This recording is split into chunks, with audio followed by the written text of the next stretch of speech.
Ageless Opening Doors with Amanda Lamb is a podcast for women, about women, featuring women. It's about what happens when we turn 50 and our culture quietly deems us irrelevant. But there's a new generation of 50-plus women who are redefining what it means to thrive in the second half of life. Whether you're still raising children, working, caring for aging parents, or just looking for the next chapter, I strongly believe that my guests will inspire you because they inspire me. Okay, so today's guest is a friend of mine. We met at a place at the table, which is a nonprofit. It's a pay what you can cafe. And I would say we talked every time we were together, but for months, I did not know what you did on the side when you weren't raising 4 kids and taking care of your family and working at Place at the Table. You are a French chef. And that is really incredible. I've actually had the good fortune of you coming and cooking for some of my friends and teaching us some things, although we didn't probably learn as much as we should have. Your company is called Sucre and Sel, which stands for Sugar and salt. Okay. Mm-hmm. And you're originally from Paris, right? I am. And your goal was to introduce people here in the U.S. to authentic French cooking, which most of us are not familiar with, even if we've gone to a French restaurant or we've traveled. Well, first of all, welcome to the program, Florence. Thank you. I'm not a cook, so I understand that it's an art, and I understand that so much goes into it. So let's start with your growing up and talk about how where you lived and where you grew up and your culture influenced what you were interested in terms of cooking. Yeah, for sure. So I was born in Paris, and shortly after, probably a few months later, we moved with my family to Brazil. We spent 7 years over there, so my childhood was over there, and I guess I did spend a lot of time in the kitchen in Brazil. We had a live-in nanny, someone cooking for us, and I think the smell is what I remember from the kitchen. The rice. I'm addicted to rice, and I cook it the same way they do it in Brazil. And the rice and the black beans. And one little thing that stays with me is that coconut flan that they had. And that is the few things I remember from my early childhood. And then we moved back to Paris, after those 7 years. And both my parents were working and very busy. We didn't have a lot of time to spend in the kitchen. It was more, feeding people than just really enjoying. How many food. siblings did you have? I mean, how big was your family? We were 3. Okay. Yeah, we were 3, very close apart. My brother is a year and a half older. My sister is 1 year younger, so very close. Yeah. I mean, it sounds like your fire was stoked for cooking by the nanny in Brazil and not by your mom, right? Or your dad. Yeah, it was really started there. It did, yeah. I think so. It's, my mom was not a very good cook, and my grandma was probably even having a lot of trouble in the kitchen. She used to burn everything, but I do remember the smell of burned bread in the morning, Sunday morning when she was making breakfast for me. I mean, things like that. It's funny how smell and taste come back. So it's like almost a reaction, because my older daughter's a very good cook and I'm not. And she's very interested in cooking. And I think that was a reaction to me not cooking. She was like, I want to actually have some good meals because my mom didn't make them. So how did you learn? I mean, you didn't have anybody in Paris showing you how to cook. How did you learn? I learned when I had time. And I went to college. I worked right after college. I was doing marketing in a firm. And then I didn't have a lot of time. Plus, I was in Paris. So there was a lot of more to explore than being in the kitchen. But I moved to Provence in 99. I quit my job, moved to Provence to follow my husband. And we had a lot of time. I had a lot of time. I would spend, my days just looking for a new local market, and I would buy vegetables, and I would started experimenting. And we had a lot of friends visiting from Paris on weekends, so I would cook for them. And for people that don't know the area, where is Provence in relationship to Paris? Sure. So it's the southeast part of France. I was close to Montélimar, which is a little north of Avignon. And we had a lovely little house, and we were surrounded by lavender fields and peach trees. Oh, so my gosh, just that sounds imagine like heaven.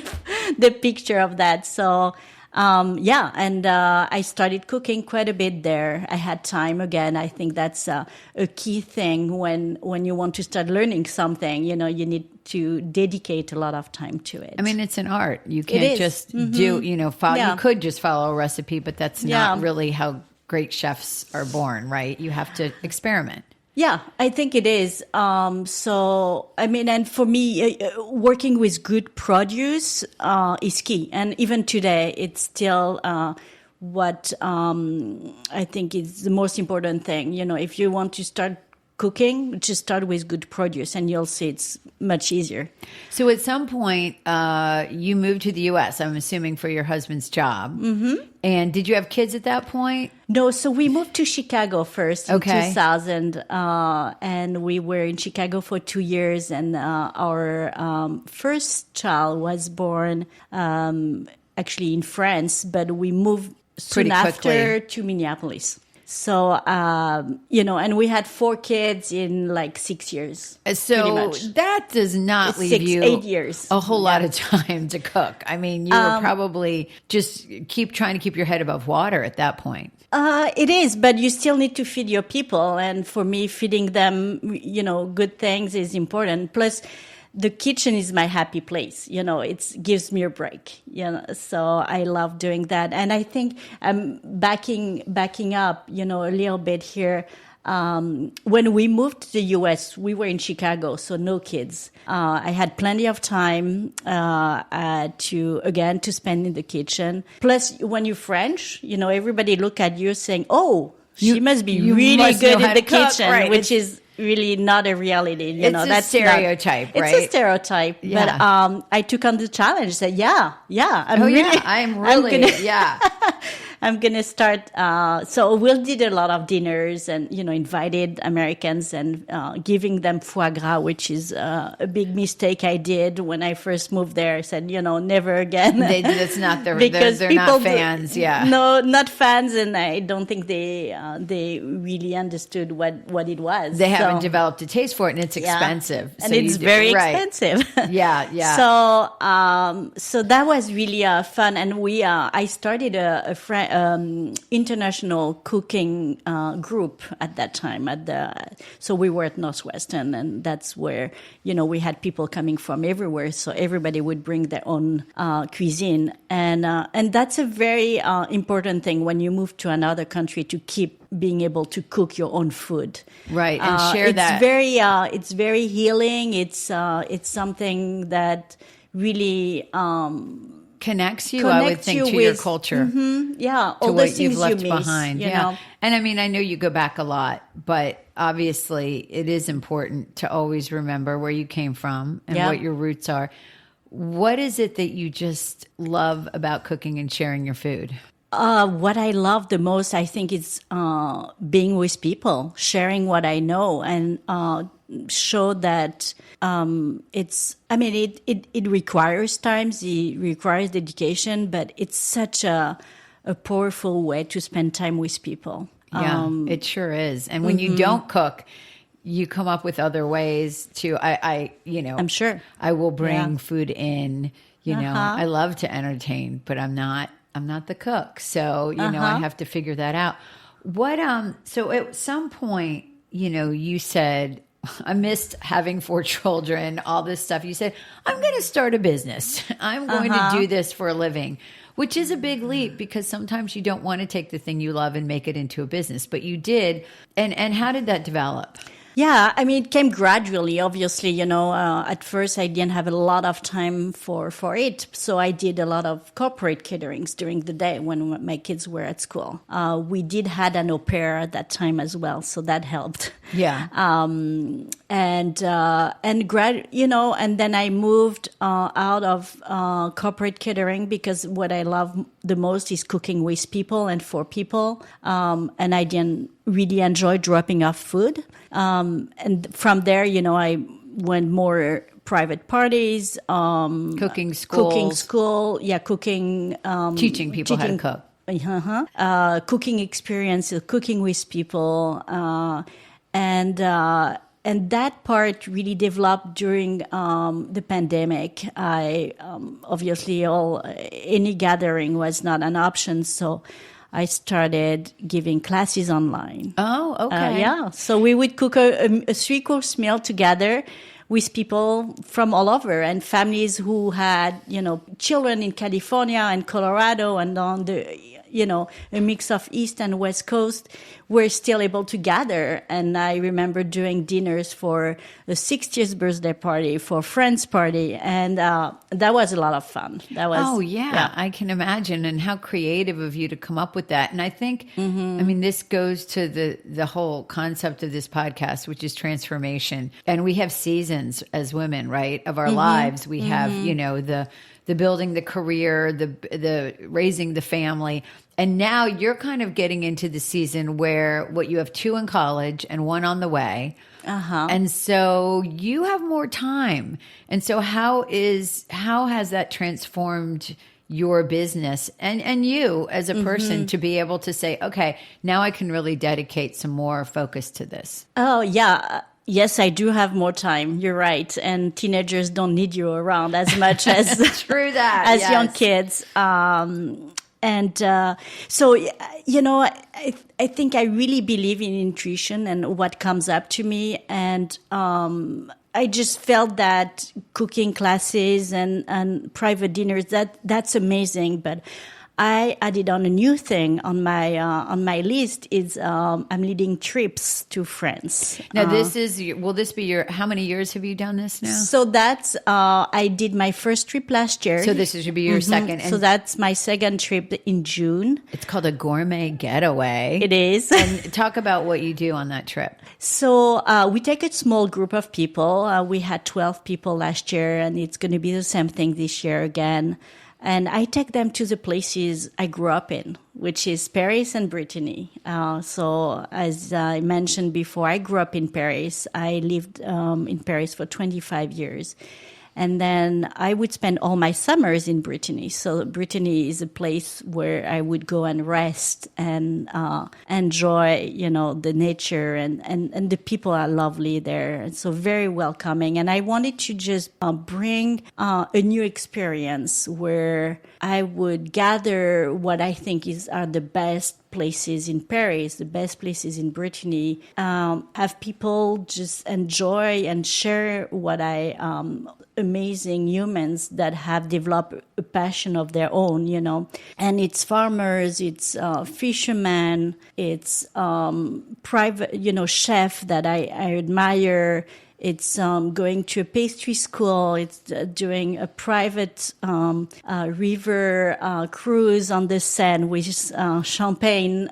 So you're combining all of these lovely kind of excursions and things to see with cooking, where people get to eat amazing food and also learn how to cook some of this amazing food. Absolutely, yeah. So Paris is mostly because we're staying in a hotel, so it's mostly going out there and seeing what we have. And then Brittany is spending more time in that beautiful house that we're renting and have the kitchen at the center of our time there. And bringing in people, private chef, but also I would be teaching a few classes in a lovely space.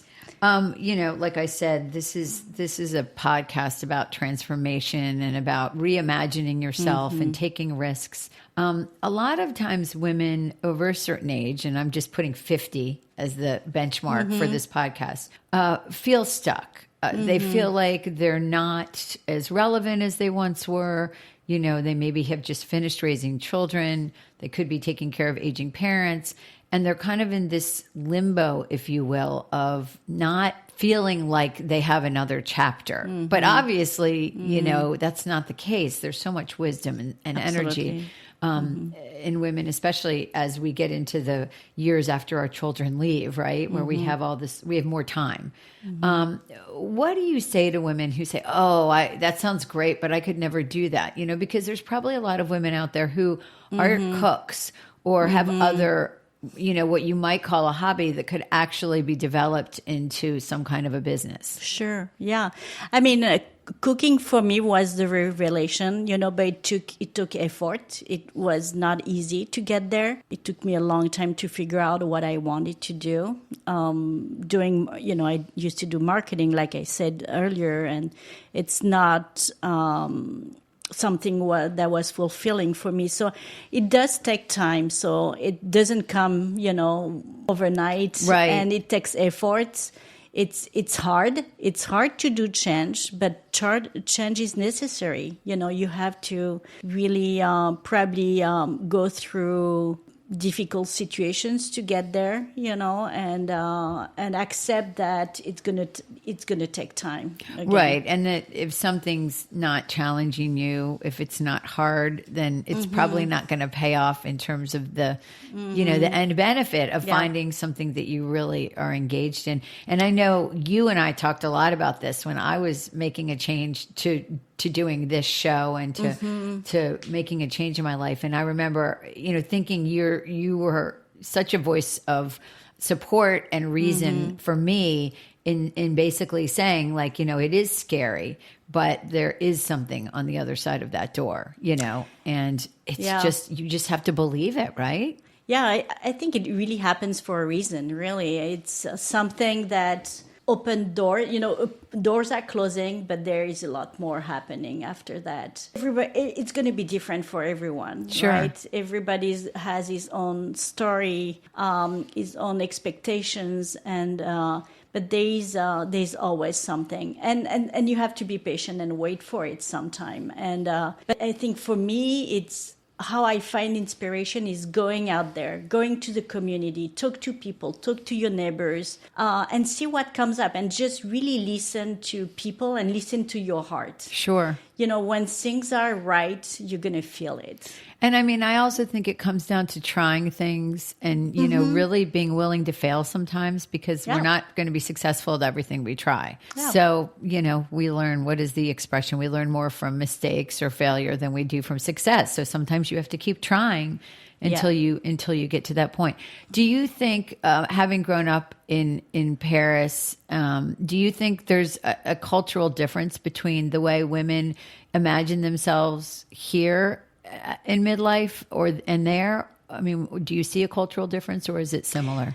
That is a very interesting question. I'm not sure. I think when I compare to people my age, a lot of women has worked all their life in France, but I do have quite a few people around me that completely changed career. But change is not something we value in the same way in France, because you keep the same job for 20 years. That's not uncommon. Okay, which is uncommon here. Right. Here. Although I did it, but it is uncommon. So change is not viewed the same way. And when you tell people, this is what I'm going to start doing, people are always more cautious, and going to bring up the risk of what you're doing. Right. While here, you get all the encouragement. People are very much, Americans are more open to that, and that's which is probably great. why I did what I did. Would I have done what cooking in France? Probably not, Well, so many people are really good at it, are doing absolutely. it. Absolutely. The context is a little easier here for me. Because you're unique. But also, but also I don't think I would have had the encouragement that I had here. Yeah. So that's it's a very cultural thing where, the US is always seen as a very positive towards change and towards renewal and doing something completely out of your comfort zone. Anything on your bucket list that you're looking forward to that you want to try at some point? I'm very intuitive, so I think I really trust the people I meet.